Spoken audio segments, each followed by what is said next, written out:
నెల్లూరు జిల్లా కావలి నియోజకవర్గం దగదర్తి గ్రామంలో ఇటీవల మృతి చెందిన మాలేపాటి సుబ్బానాయుడు కుటుంబ సభ్యులను మంత్రి నారా లోకేష్ పరామర్శించారు. సుబ్బానాయుడు, భానుచందర్ లాంటి గట్టి కార్యకర్తలను కోల్పోవడం బాధాకరమన్నారు.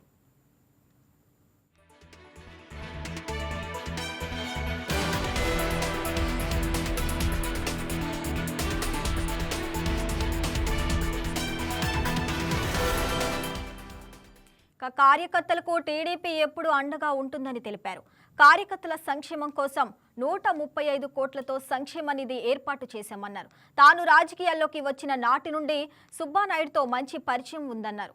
రాష్ట్రంలో బలమైన నాయకుడిని కోల్పోయామని ఆవేదన వ్యక్తం చేశారు.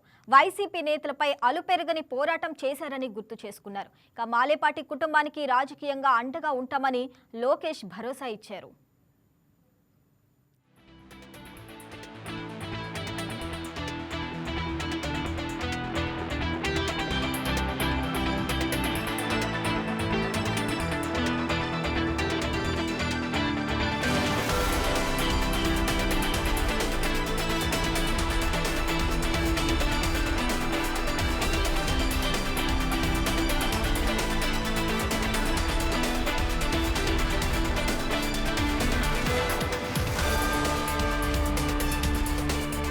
కార్యకర్తలు ఉన్నారు.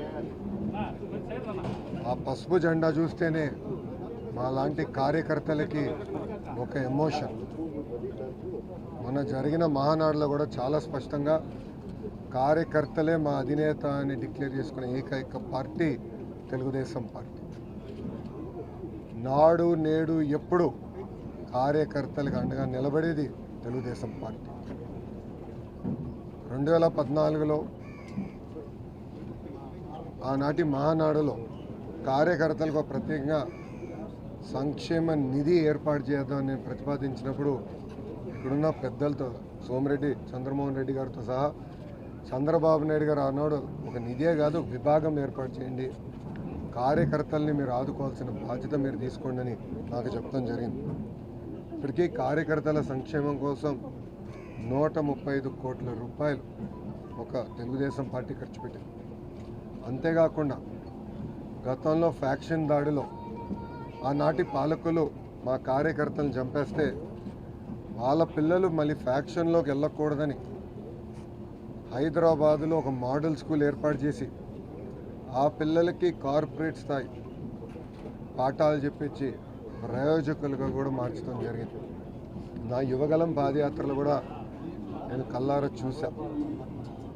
ఆనాడు ప్రభాకరన్ని వాళ్ళ పిల్లల ముందల్ని నరికి చంపేస్తే ఆ పిల్లలందరినీ పార్టీ చదివించి ఈరోజు వాళ్ళు సెటిల్ అయ్యారు. ఒకరు డెలాయిట్లో, ఒకరు ఎక్సెంచర్లో, ఇట్లా అనేక అద్భుతమైన కంపెనీలో వాళ్ళు పనిచేసే పరిస్థితికి వచ్చారు. ఈరోజు మీ అందరూ తెలుసు, సుబ్బానాయుడు అన్న మన దగ్గర లేరు, మనందరం కోల్పోయాం. ఒక క్రమశిక్షణ పట్టుదలకి మారు పేరు సుబ్బానాయుడు అన్న. నేను ప్రత్యక్ష రాజకీయాల్లోకి 2013లో వచ్చాను. పెద్దలతో నేను ఎప్పుడు చర్చించిన మాట సుబ్బానాయుడు గారితో దగ్గరగా ఉండేవాళ్ళం,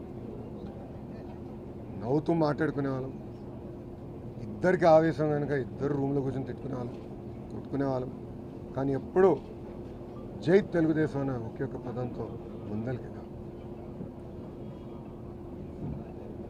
మొన్న నేను క్యాబినెట్ మీటింగ్ పూర్తయింది, అప్పుడే మా మంగళగిరి నియోజకవర్గంలో ఫోన్ చేసి ఇట్లా సుబ్బానాయుడు అన్నకి బ్రెయిన్ స్ట్రోక్ వచ్చింది, ఇట్లా ఆసుపత్రిలో చేర్చామని చెప్పిన వెంటనే నేను పరిగెత్తుకుంటూ వెళ్ళి కుటుంబాన్ని కలిశాను.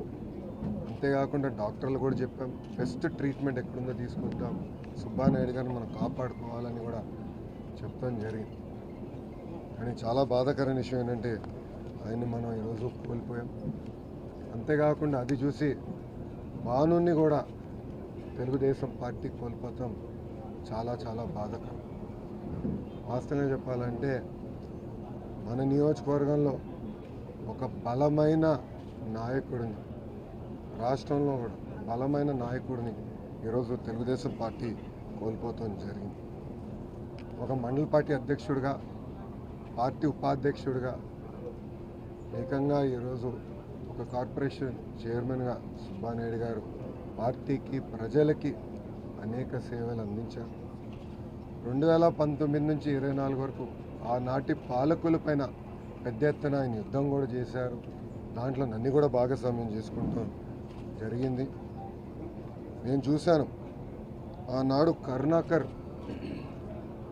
వాళ్ళ ఇల్లు, ఆ భూమి ఒక వైకాపా నాయకుడి ఇంటికి ఎదురుగా ఉంది, దారి చిన్నగా ఉంది, దారి పెద్దగా ఉంటే బాగుంటుందన్న ఆలోచనతో కరుణాకర్ కుటుంబాన్ని వేధించి కరుణాకరే ఆత్మహత్య చేసుకునే పరిస్థితి తీసుకొచ్చారు గత పాలకులు.